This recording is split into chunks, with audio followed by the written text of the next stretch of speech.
بصوا بقى، انا كده غسلت دول سجادتين مش سجاده طبعا، انا غسلتهم ونضفتهم اهو، وشطفتهم طبعا هم على الصوره، عشان طبعا ما عنديش مش لاقيه الخرطوم طبعا اشطف بيه وكده، فزي ما انتم شايفين كنت بعمل بالشفشق. وده سجاد المطبخ وسجاده الطرقه بتاعت الحمام اهو. طبعا شفتوه السجاد اصلا كان وسخ ومطلع البلاوي دي كلها اهو، عشان ما حدش يقول السجاد نضيف وانت بتغسليه. ادي اهو، شايفين الطينه عامله ازاي اهي.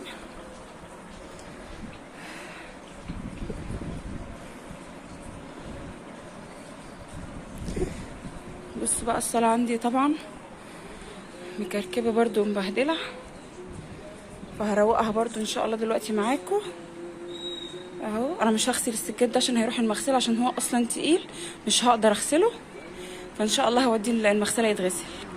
وزي ما انتم شايفين برضو الارضيه هروق كل ده، وهفرش الفرشه اللي انا كنت لميتها معاكم وحطيتها في الغساله. طبعا انا عشان ما صورتش فيديو امبارح، فهفرشها دلوقتي برضو بعد ما اخلص وامسح البرندة وامشي الميه دي، وبعد كده ابقى افرش واروق معاكم.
بصوا بقى يا قلب اختك انت وهي، انا كده خلصت الحمد لله. مش يعني عايزه اقول لكم نفسي ازغرط دلوقتي. انا خلصت الشقه اهو، وطبعا بعد ما مشيت الميه مسحتها وروقتها وفرشتها اهي. وهنا برضو اهي، قولوا ما شاء الله.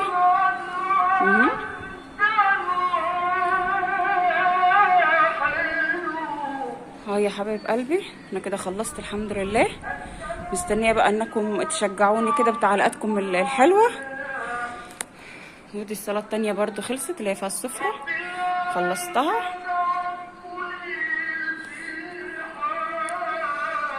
متنسوش بقى تعملوا لايك، ولو انتي جديده على قناتي ما تنسيش تعملي لي اشتراك وتفعلي زر الجرس يروح قلب اختك يلا حبايبي، اشوفكم ان شاء الله كده في فيديو جديد.